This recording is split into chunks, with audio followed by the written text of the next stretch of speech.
I'm going to look at quickly just how to do some calculator stuff. So if you go to the last section of your practice packet about velocity and stuff, some stuff that we know.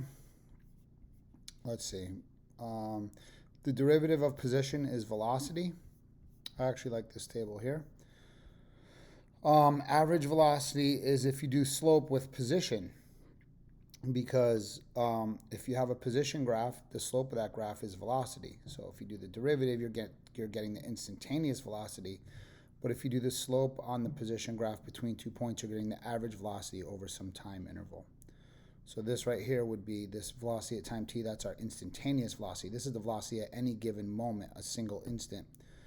Keep in mind that speed is the absolute value of velocity, meaning it doesn't have direction. Now, when we talk about direction here, we're talking about velocity only going in one direction. So it's like either right or left. So when we say positive, it's moving right, or negative, it's moving left. The object's moving left. We could also do up and down. So if it's a situation where the object is going up or down, like an object in free fall, positive velocity would mean moving up, negative velocity would be moving down. Direction changes. This is a big one for our calculator. So if the sign of velocity tells you what direction it's moving, then that means that the object changes directions when velocity switches from positive to negative or negative to positive. All right, so this is an up and down motion problem here where a rocket is launched vertically upward. Its height above the ground is given here by this position function. That means if you plug time into it, it'll tell you how high the rocket is. Or if you want to find a given, like how long it takes to be a given height, you could plug in height for y, like, how many seconds does it take the rocket to be 50 feet above the ground? You plug in 50, and then you solve backwards for t. So let's do some calculus here. Find the velocity and speed of the rocket at t equals 5 seconds. So to get the velocity of the rocket, they're talking about instantaneous velocity because if they want average, they'll say average. If we don't say average, we're going to assume instantaneous velocity. That means the velocity at a given instant, and that instant is 5 seconds. That means I need the derivative of position, that's the velocity function, and I want to plug 5 into it. So here's our position function. So in y1, we're going to enter that function, negative 16, and we use x's instead of t's, plus 114x. So there's our position function. If I quit out to the main screen, one way to do the derivative is alpha, f2, and derive. This is going to take the derivative at a certain point. So if I hit 3, this is our operator. It says take the derivative of whatever's inside these parentheses. So d over dx. They want to know what variable are you using as your independent variable. We're just going to use x's. Now I can type the whole function in here, but I already typed it in y1. I suggest you do that because we'll use this function over and over for lots of different things when it's a multi-part question. So instead of retyping this function in here, I can just reference it by name. I can say alpha f4 y1. So that means the calculator is going to take the derivative of the function that's in for y1, and then it wants to know what x value do you want to plug in for it. So I want to plug in 5 into the derivative. So this will take the derivative, plug in 5, and it tells us negative 46. So I forgot my iPad at school, so I can't write on this, but you're going to write here, the velocity of the rocket at t equals 5 seconds is negative 46 feet per second. Okay? Speed is absolute value of velocity, so the speed of the rocket is 46 feet per second. Okay, is the rocket speeding up or slowing down at t equals 5? Explain how you know. Speeding up or slowing down has to do with the sign of velocity versus the sign of acceleration. So we already know the velocity at time 5 is negative. We have that here. We want to then look at the acceleration. So for the acceleration, we need the derivative of the derivative. We need the derivative of velocity. So let's see. This function, again, we didn't need to do this in the calculator. Like, we didn't have to have the calculator take the derivative. It's easy enough to take the derivative already. But I'm going to make the derivative in y2. All right, so in y2, you can make the derivative function. I know we could just do it with power rule on this. Like, we could done power rule twice on this, but let's look at how the calculator does it. You can also have the calculator take the derivative of a function. So I'm going to go alpha, f2, and derive. And I want to take the derivative with respect to x of function y1. So I'm going to say alpha, y1 is the original. But yeah, let's do that. So we're going to do it this way. I want to go alpha f4, y1. And if I want the entire derivative, like the function itself, I won't put in x value. I'll just say all x. All right, so that function right there is the derivative of y1, which, so this is, y1 is position, y2 is velocity, and y3 would be the derivative of velocity, which will be acceleration. So I'll go alpha f2 and derive. We're going to take the derivative with respect to x of the velocity function. So we're going to go alpha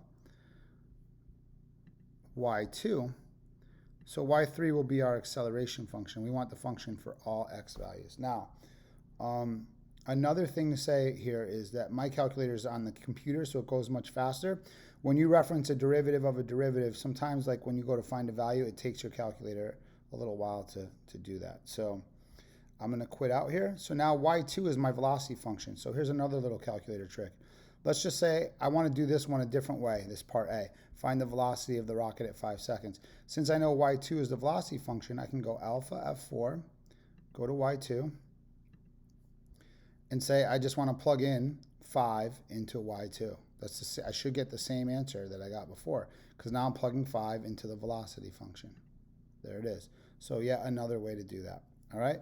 So now when they say, is the rocket speeding up or slowing down, I need to find out what's the acceleration, which is y3. So I'm going to go alpha f4, number 3, and I want to plug 5 into it. All right, so this means that the velocity at 5 seconds is negative 46 feet per second, and the acceleration is negative 32 feet per second squared. So the rocket is speeding up because the sign of velocity and acceleration are the same. They're both negative.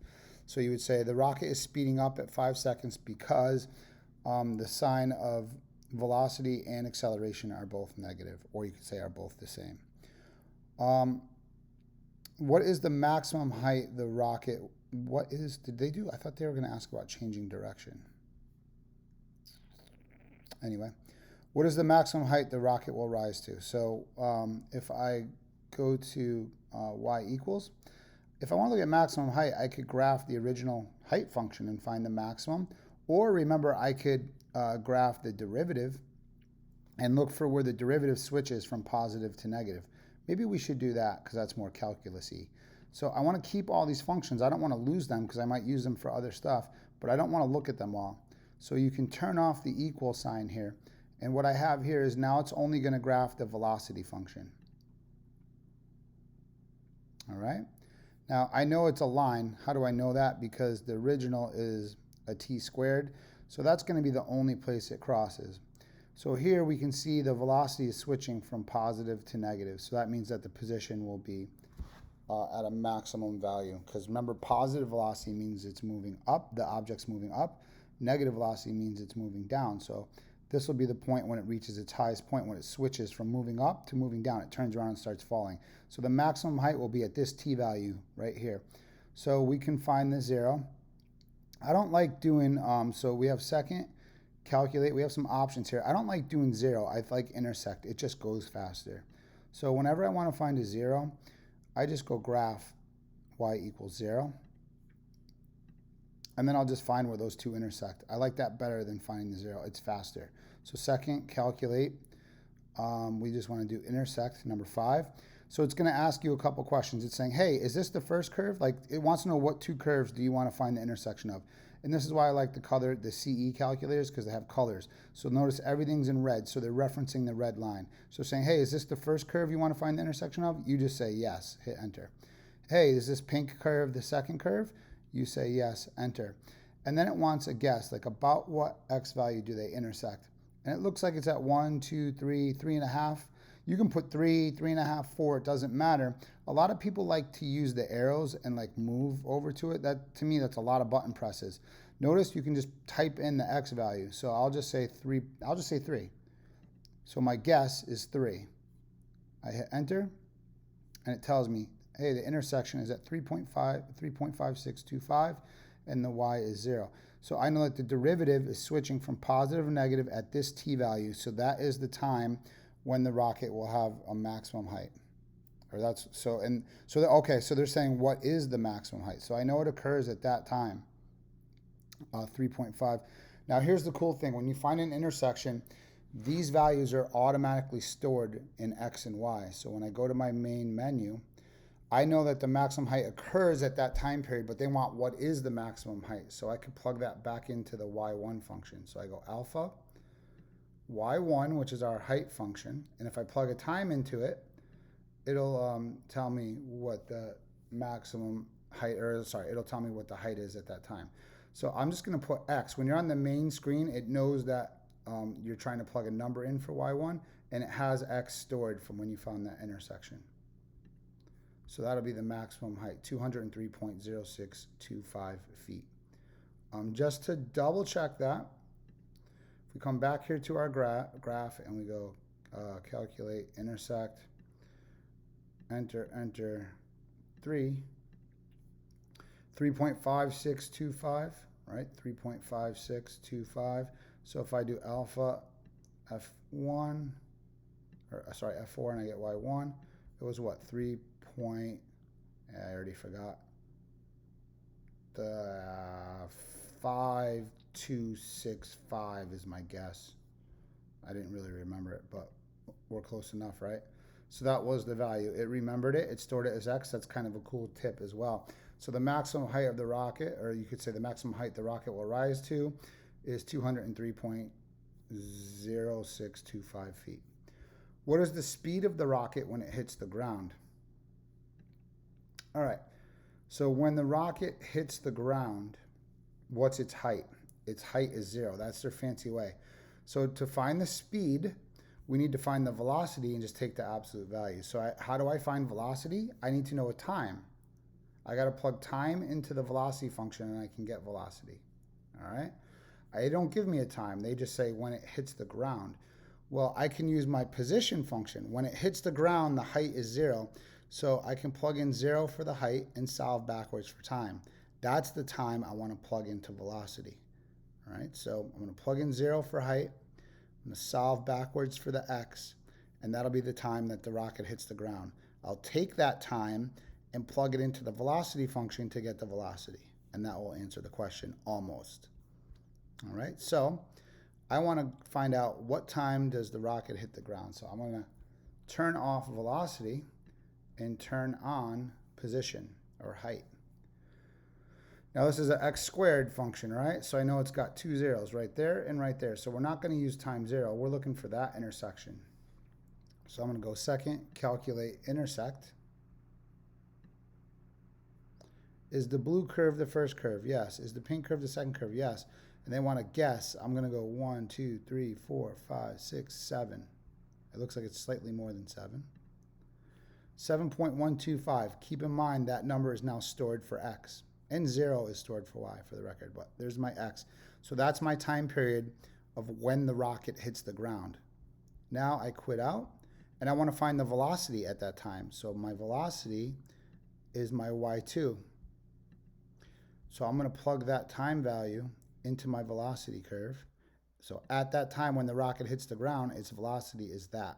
Now speed is the absolute value of velocity, so just make it positive. So the speed when the rocket hits the ground is 114 feet per second. Oh, hey, look at, what is this? The model rocket is launched vertically upward from ground with initial velocity. That's interesting that it's the same. But yeah, so that's how you can use your calculator to do some derivative stuff. I know there was, kind of a lot there that I went through quickly, and I wasn't able to write anything down, but I just wanted you to see it. And we'll be doing a lot of this in class moving forward now. We'll be using our calculators to find derivatives, so you'll get used to it as we go.